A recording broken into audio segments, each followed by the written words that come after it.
Pour cette présentation, je vais vous montrer l'outil d'exécution de test AgileTest qui vous permet de créer des groupes d'exécution et organiser ainsi vos campagnes de test. Donc pour ça, nous allons créer un projet de A à Z avec un script de test vraiment minimal qu'on va dupliquer plusieurs fois de manière à faire des exécutions personnalisées. Donc je vais faire un nouveau projet que je vais appeler ainsi et je vais maintenant trouver un dossier pour le mettre.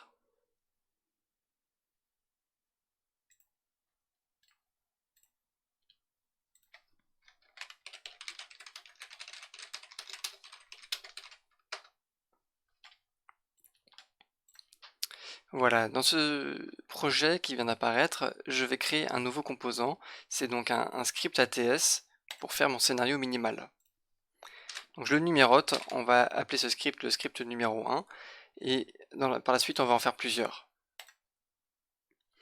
Donc là vraiment l'idée, étant donné que l'idée c'est de vous montrer les exécutions, je vais faire un scénario très simple, très rapidement.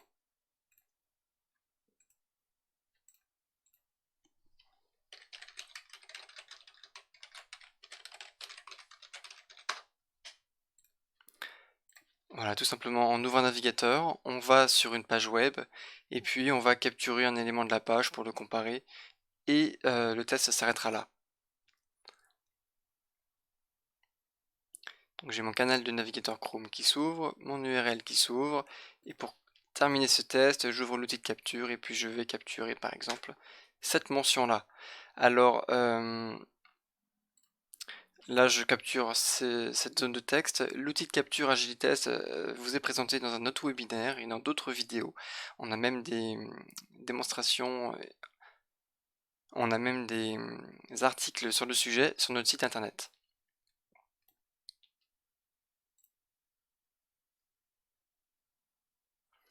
Donc là, ce que je fais, c'est que je vais capturer la propriété texte du titre de niveau H2 sur la page. Donc l'outil de capture, je n'en ai plus besoin et je vais faire cette action. Voilà. Mon scénario là, il est vraiment tout bête, il contient juste une action, c'est acquérir ce qu'il y a dans le titre de niveau H2. En l'occurrence, il y a ça. Avant de clôturer mon test, on va faire une comparaison quand même, puisque c'est l'objectif souvent des tests.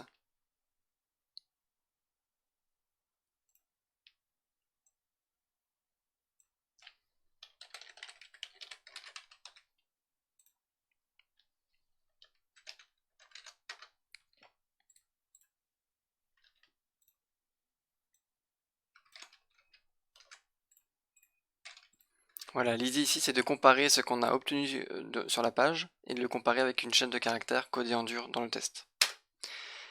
Une fois que l'action de comparaison est interprétée, on se rend compte que l'égalité devrait poser aucun problème et cette action devrait se passer correctement.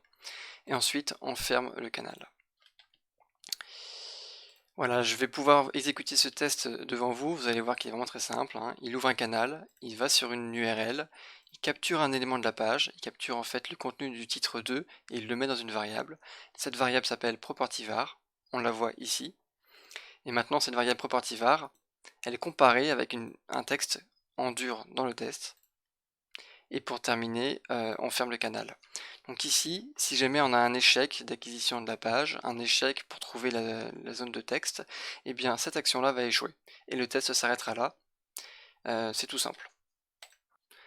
Donc je vous le déroule sous les yeux maintenant, je me repositionne sur la première action de ce test, et je clique sur le bouton exécuter pour vous montrer à quoi il consiste.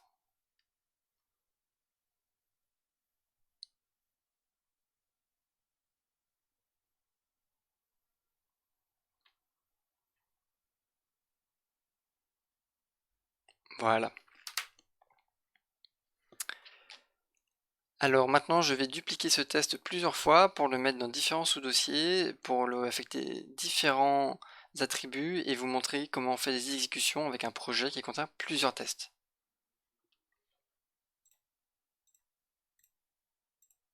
Alors dans mon dossier de code de ATS, ce sont les scénarios de test ici, je vais copier-coller ce script plusieurs fois. Donc ici, je vais pour ça ouvrir tout simplement mon explorateur Windows et faire mes copier-coller comme je l'entends.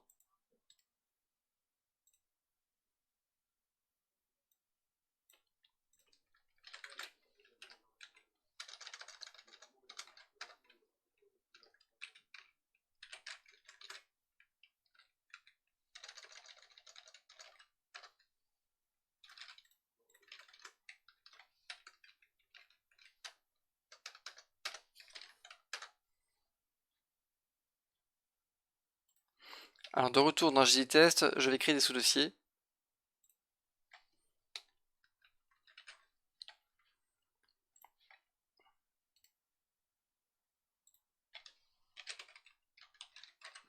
L'idée ici, c'est de vous montrer que le rangement par dossier et par sous-dossier est une possibilité offerte dans les projets Agilitest, et c'est la première possibilité pour donner une arborescence à vos tests et les catégoriser. Donc là, les dossiers, j'en ai créé deux, et je vais maintenant mettre mes tests dans ces dossiers-là. Donc je vais glisser le script 2 dans le dossier 1, le script 3 dans le dossier 2, et puis je vais laisser deux tests ici à la racine de mon projet. Alors pour mettre à jour les modifications, je vais fermer mon projet et le réouvrir. Voilà. Donc on a ici mon script 1, mon script 2 il est là, mon script 3 il est là, et mon script 4 il est là. Donc ça, les sous-dossiers, comme je vous le disais, c'est une première possibilité qui vous permet d'organiser votre travail selon une logique qui vous est propre. Maintenant, je viens à une deuxième possibilité pour organiser les scripts et leur affecter des attributs qui seront utiles dans les exécutions ultérieures. Ce sont ici les groupes. Donc, il y a un groupe qui est possible, c'est le groupe par défaut. Maintenant, je vais vous montrer comment on crée un groupe et comment on affecte des tests à un groupe. Donc je me rends pour ça dans le menu exécution du projet. Cette page est vierge parce que pour le moment il n'y a pas d'exécution. Donc je crée une exécution, c'est-à-dire la possibilité de lancer plusieurs tests selon des critères que l'on va faire tout de suite, que l'on va choisir tout de suite. Et dans ces exécutions, là je peux créer les groupes qui m'intéressent. Donc je donne des noms génériques pour que vous puissiez vous projeter. Encore une fois, le groupe, c'est une possibilité d'organiser vos tests et de les ranger d'une manière qui vous semble pertinente. Donc là, j'ai créé mes groupes et je vais pouvoir maintenant affecter mes tests à ces groupes. Donc je reviens dans le test. Alors je vais le réouvrir pour le rafraîchir. Je reviens dans mon test. Et là, je vois les groupes. Donc, ce que je vais faire, c'est que le groupe 1, je vais l'utiliser là. Je vais affecter le script 1 dans le groupe 1.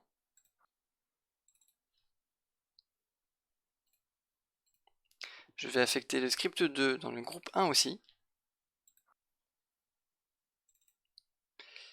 Je vais affecter le script 3 cette fois dans le groupe 2 et le script 4 dans le groupe 2 aussi. Alors, je pense que vous commencez à percevoir ce que je vais vous montrer. J'ai 4 scripts dont l'objet du scénario n'a absolument aucune importance. L'idée maintenant, c'est de vous montrer comment on peut organiser les scripts en dossier sous dossier et en groupe. Donc on se rend compte que dans le menu d'exécution, j'ai donné un nom à mon exécution. Je vais pouvoir ici agir sur les groupes pour demander à les exclure, les inclure, par exemple. Et je peux aussi agir sur les sous-dossiers qui sont ici présentés en package. Donc on se rend compte que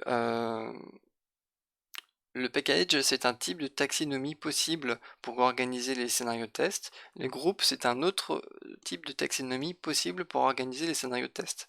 Alors, j'utilise le mot taxinomie qui se réfère un petit peu à une catégorie au sens très général.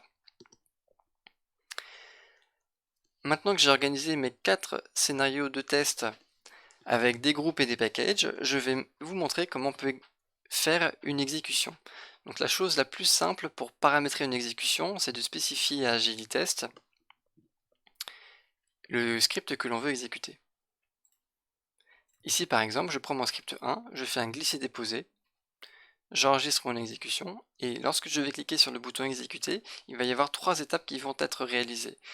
Pour commencer, le code ATS va être transformé en classe Java pour pouvoir faire le test. AgiliTest utilise en back-end des classes Java. Ensuite, on compile ces classes, et pour terminer, troisième étape, on exécute. Donc si je clique sur le bouton exécution, ce qui se passe, c'est que mon exécution exec1 prend le script ATS1 parce que je l'ai paramétré à l'instant. Donc là, le test se déroule.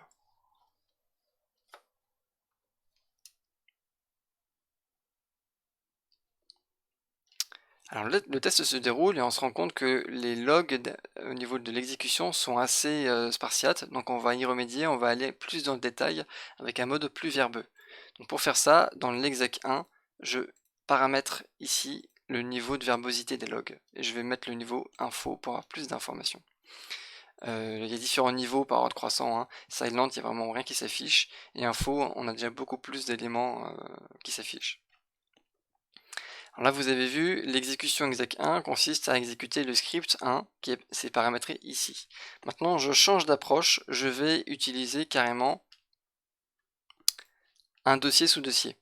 Alors il faut savoir ici que le dossier .étoile correspond à la racine du dossier ATS, et si je coche ce package, ici, je vais avoir de la récursivité, donc les éléments du dossier 1 vont être pris en compte et les éléments du dossier 2 vont être pris en compte. Pourquoi? Parce que ça c'est la racine des scripts et ça c'est un sous-dossier, ça c'est un autre sous-dossier. Donc je ne vais pas faire cette sélection là parce que si je le faisais, j'aurais 4 exécutions du même script, ce serait un petit peu fastidieux pour vous à vous montrer. Alors ce que je vais faire, c'est cocher ici le dossier 1, je vais faire un include. Et vous allez vous rendre compte que le comportement attendu, c'est que le script ATS2 va être exécuté parce qu'il appartient à ce sous-dossier tout simplement. Donc là, je vais illustrer un premier niveau de... Je vais illustrer une première possibilité pour faire des exécutions.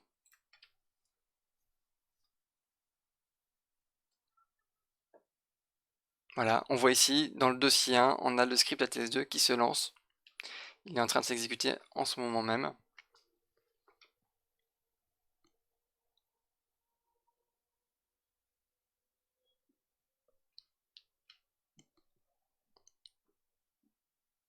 Voilà.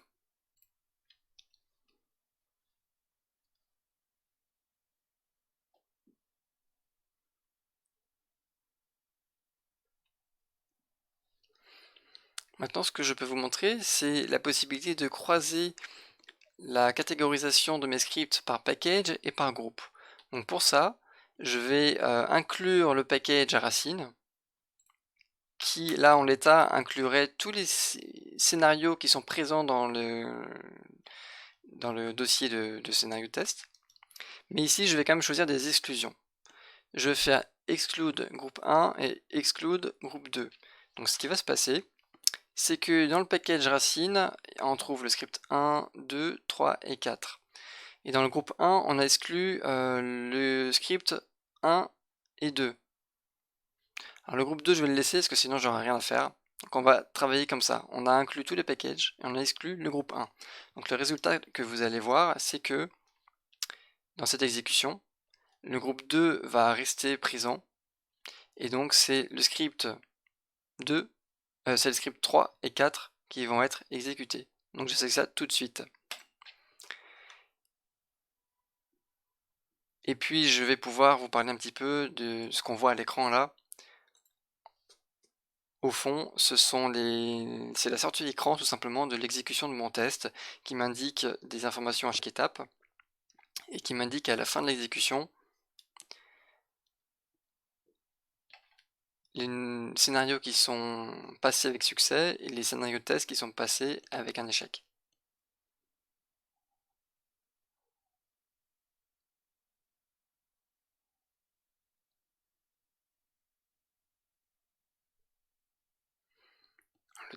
le second test est en train de se terminer. Voilà, c'est ici.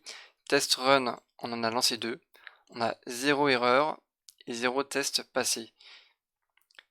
Donc ça, c'est une sortie écran qui peut être tout à fait intéressante à parser ou à réexploiter par la suite dans un composant de votre infrastructure, si jamais vous avez besoin d'accéder à certaines informations.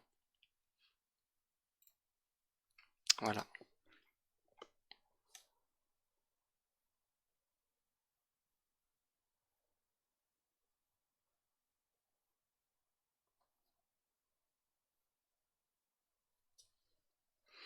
Alors, je me suis rendu compte que la notion de groupe, généralement, prend la précédence sur la notion de package et de script. Donc si vous faites une exclusion dans le groupe, même si le scénario et le script...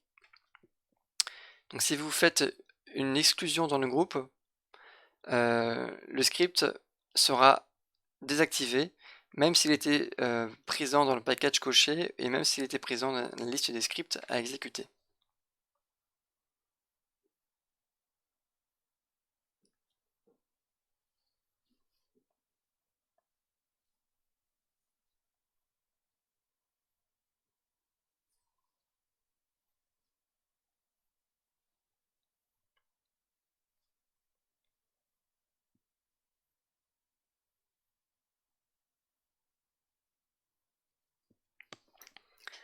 Alors maintenant, je vais aller un petit peu plus dans la partie technique et je vais vous montrer comment on peut exécuter un test AgiliTest sans le logiciel AgiliTest, puisque vous devez savoir que le logiciel AgiliTest est utile pour créer des scénarios de test et pour éventuellement faire la maintenance et éventuellement utiliser cette interface-ci qui permet l'exécution. Mais une fois que votre scénario de test est construit, vous pouvez l'exécuter en dehors du logiciel sur n'importe quelle machine tournant sous Windows. Donc pour ça, je vais exploiter la ligne de commande qui a été générée, je vais la mettre dans un fichier BAT et vous allez vous rendre compte qu'une exécution est possible en dehors du logiciel. Donc je vais me rendre dans mon répertoire de projet. Alors j'utilise pour ça ce petit raccourci pour me rendre dans mon projet. Et je vais utiliser cette ligne de commande pour exécuter ça dans une ligne de commande DOS.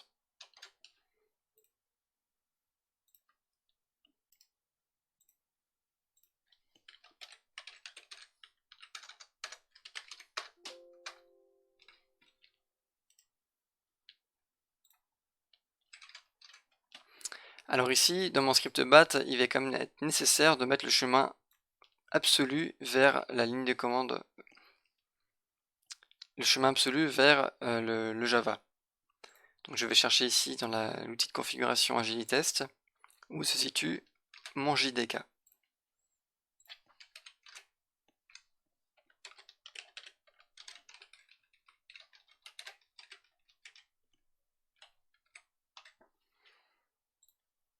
Voilà. Donc la ligne de commande, je vous la montre en détail. C'est tout simplement la machine virtuelle Java avec des options.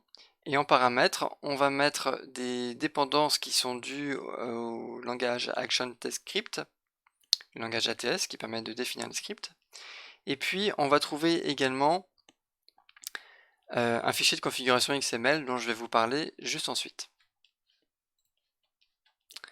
Donc maintenant, pour exécuter mon test, je vais utiliser une ligne de commande.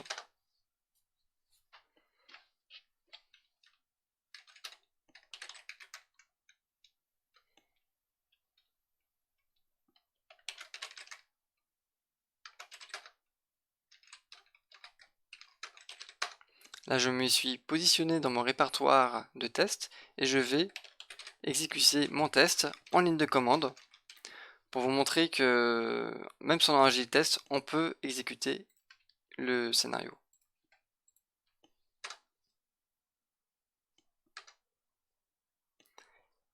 Et les informations de la ligne de commande qui étaient présentes dans AgiliTest, on les retrouve cette fois dans le DOS.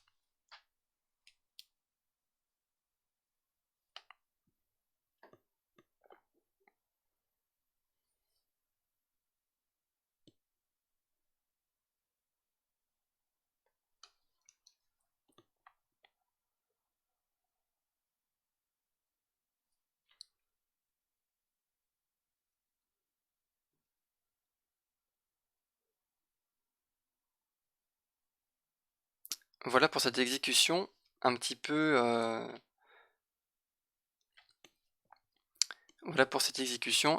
manuelle.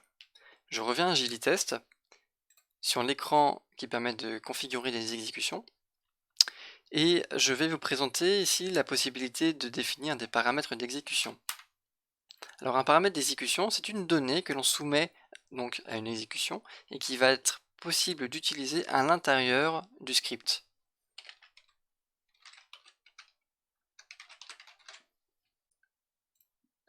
Donc là j'ai un paramètre qui s'appelle param1 et une donnée qui s'appelle value1. Alors ce qui est intéressant avec ces paramètres d'exécution, c'est qu'on vient alimenter potentiellement un script de test avec une donnée et on fait cette alimentation au moment de l'exécution. Donc ça permet de faire une interaction entre l'outil qui exécute le test d'une part et le test qui se réalise d'autre part. Donc quand je fais un paramètre d'exécution, c'est à l'intérieur du fichier XML qu'il va être défini, c'est-à-dire le fichier XML qui configure l'exécution de mon scénario et de ma campagne de test. Donc là j'ai défini un paramètre d'exécution et je vais vous montrer à quoi ça ressemble à cet endroit.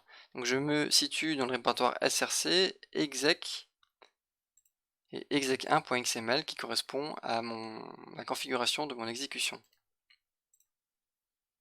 Alors exec1.xml, je vous le montre. On voit ici qu'on a un paramètre à cet endroit. Alors le terme paramètre d'exécution peut parfois être un petit peu trompeur parce qu'il ne s'agit pas d'une variable d'environnement ou d'un paramètre qui est passé en argument dans l'exécution. Il s'agit donc d'un paramètre qui est défini ici dans le XML. On peut tout à fait envisager que les outils de votre entreprise configurent et constituent ce fichier XML pour définir des paramètres comme vous le désirez. On peut configurer donc cette exécution indépendamment de AgiliTest. Alors maintenant que je suis dans le code source de ce fichier de configuration, il est temps de vous dire que le logiciel AgiliTest se base sur un outil qui s'appelle TestNG et c'est cet outil-là finalement qui est piloté par AgiliTest ou pas, et c'est cet outil-là qui permet de faire des sélections de tests par package, par groupe ou par script. TestNG a été choisi parce qu'il c'est devenu un standard dans l'exécution de tests. Il est très facilement interfaçable avec d'autres outils, comme par exemple Jenkins, Jira ou autres.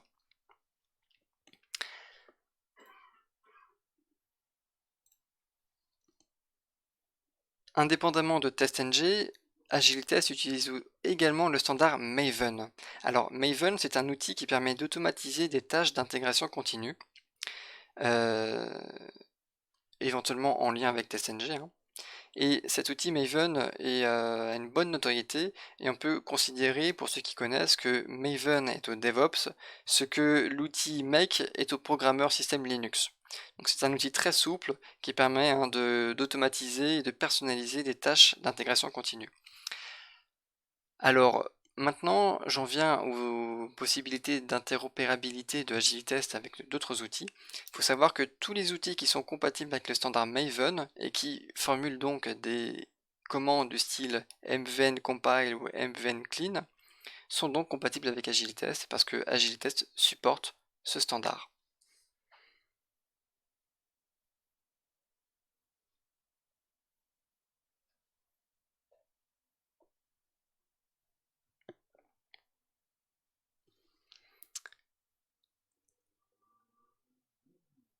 Alors, encore une fois, dans une optique d'intégration continue, vous voyez que votre projet AgiliTest, il est constitué de dossiers et de sous-dossiers, dans lesquels on a les scénarios de test, on a un fichier de configuration de l'exécution, et dans le dossier target, on va également trouver tout ce qui est du domaine du rapport, le rapport XML, potentiellement le rapport PDF et le rapport vidéo. Alors, c'est ici, dans la configuration de l'exécution, que je peux choisir ou pas la génération d'un rapport XML et la génération d'un rapport visuel. Le rapport XML est au standard de Jenkins, donc il peut être tout à fait exploité par cet outil d'intégration continue.